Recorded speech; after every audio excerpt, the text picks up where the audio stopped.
I would like to use the framework posited by Abdul Omran, the so-called epidemiological transition. It is very highly cited paper, first published in 1971 in Milbank Memorial Fund Journal. And I think, next slide. By now, I think there are a lot of controversies regarding the paper, but it's still useful to focus my talk this morning, otherwise I will go nowhere. According to Omran, there are three ages related to modernization. First, the age of pestilence and famine. This is before the transition to the so-called modernization. And then second, the age of receding pandemics. Probably most of us are here, especially in Indonesia. And hopefully we are leading to the age of degenerative and man-made diseases. We are already there. And later on we will achieve other stages, maybe fourth, fifth, sixth, suggested by many authors. And what about the first, the pestilence and famine? Yeah, oh sorry, yeah. Yeah.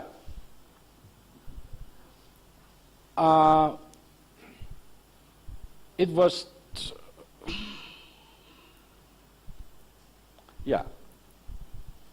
Maybe it was many decades or hundreds of years ago in the world. But we are still having diarrhea, pneumonia, undernutrition, tuberculosis, malaria, but it's no longer dominant or predominant conditions in our countries. But pestilence and famine usually refers to the up and down of infectious diseases manifesting in outbreaks, pandemics, epidemics, and the most devastating outbreaks or pandemics in human history is Black Death, which in Europe began in the years of 1348, 1350.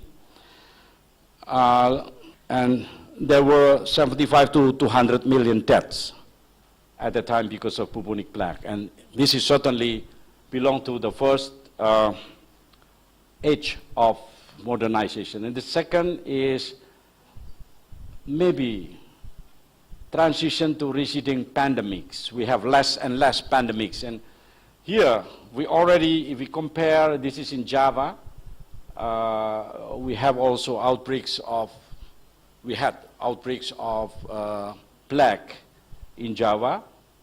And here, a woman with Pasteurella pestis infected fleas in rice, sold in the market. But at the same time, in Penang, in Malaysia, we have very happy children in a modern school. So we have different stages, in fact, of modernization. Penang enjoyed earlier modernization.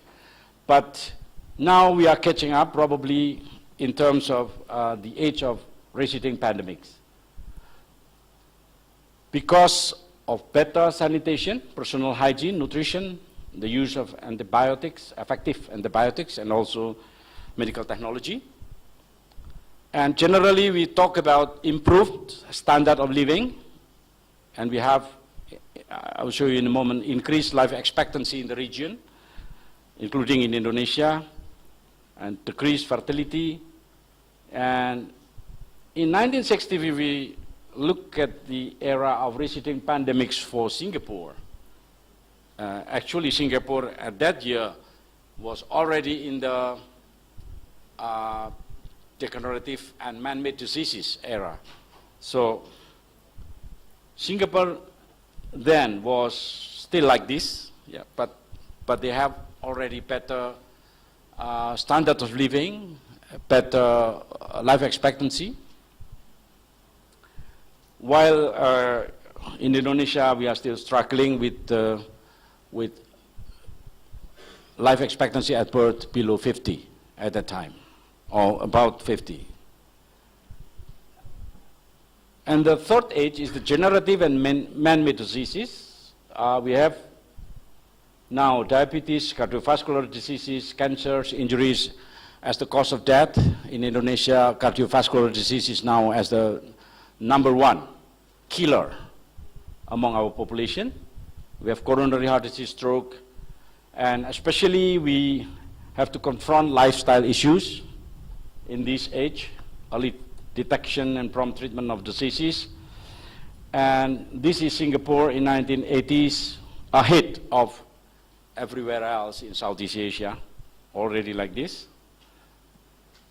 And suggested by Olshanki and Alt in 1986, Olshanki in 1990, there is a fourth age where we will experience delayed, prolonged degenerative diseases, or expressed in a more appropriate sentence is that as a cause of death, degenerative diseases will be postponed.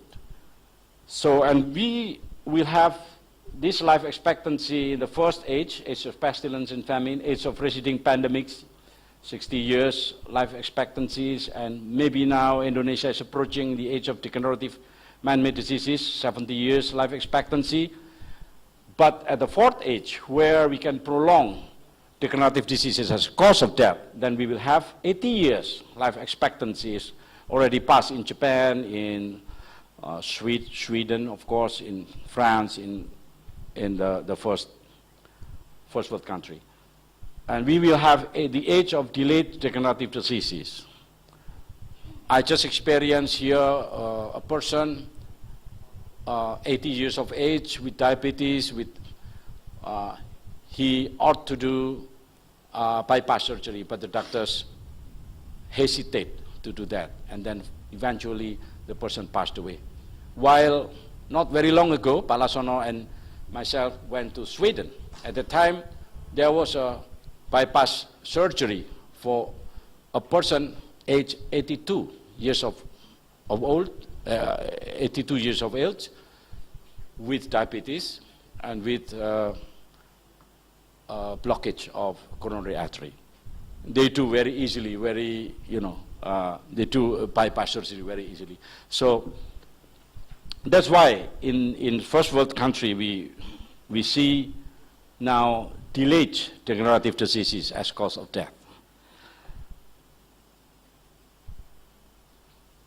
And this is Singapore in 2000s. I think they have already achieved this stage. Yeah, rapid mortality decline and advanced ages caused by a postponement of the ages at which degenerative diseases tend to kill. So because they have a very modern system of healthcare, medical care and healthcare.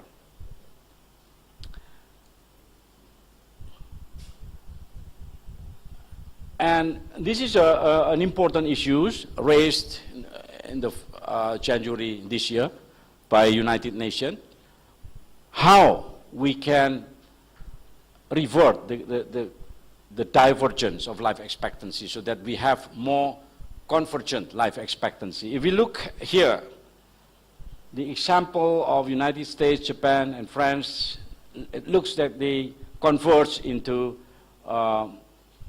more than 80 years life expectancy. But if we see Hungary and Russia, somehow they flatten, the life expectancy at birth flattened, and there's a possibility of even decrease.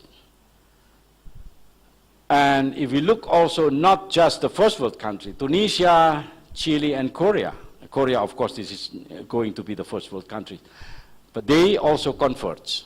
So convergence is possible among first world, third world countries. However, the same third world countries, we look here, especially in Africa, due to HIV, due to derangement of health system, many conditions there. So there's a real decrease, especially in this is, I think, due to HIV/AIDS. The real decrease to very low level of life expectancy at birth. So, of course, we try to avoid, to prevent this to happen in our region. But if we look at the life expectancy in our region, somehow it's parallel.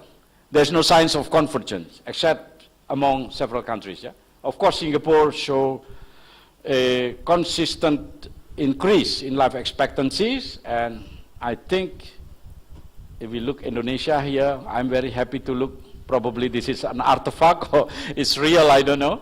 But it looks that in a few decades we will converge with Singapore.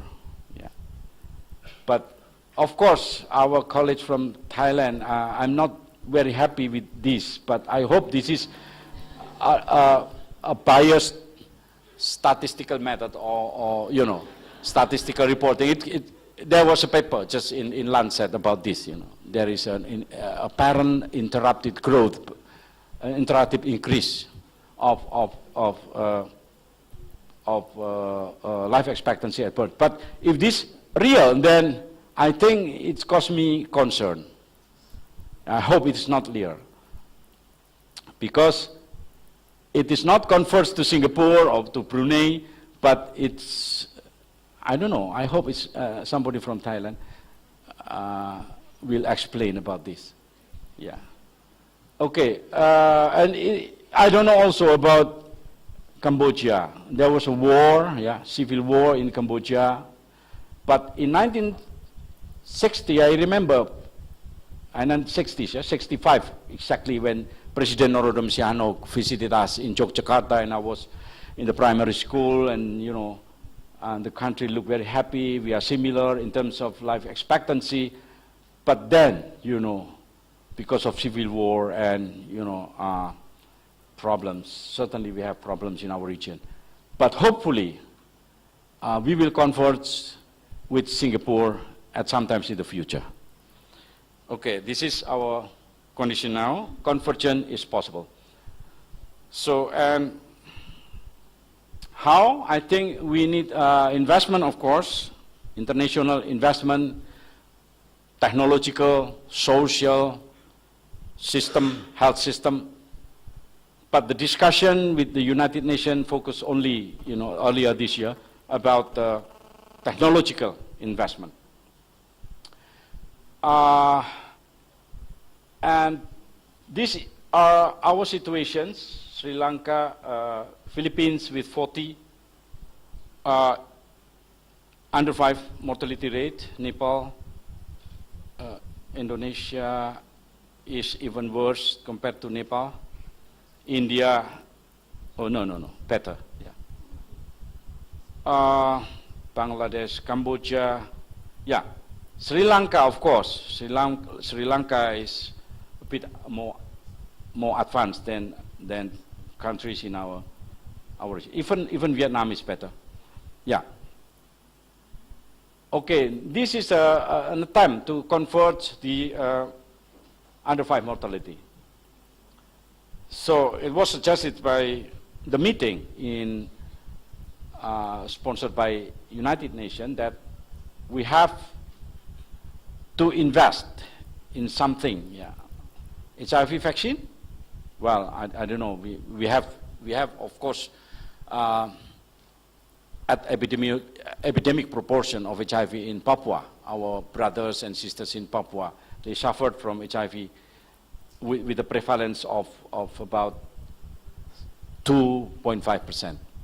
So maybe they will benefit this type of investment.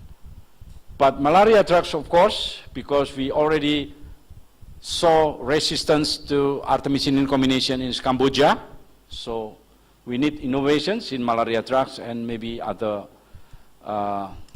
technocratic approaches or technological approaches.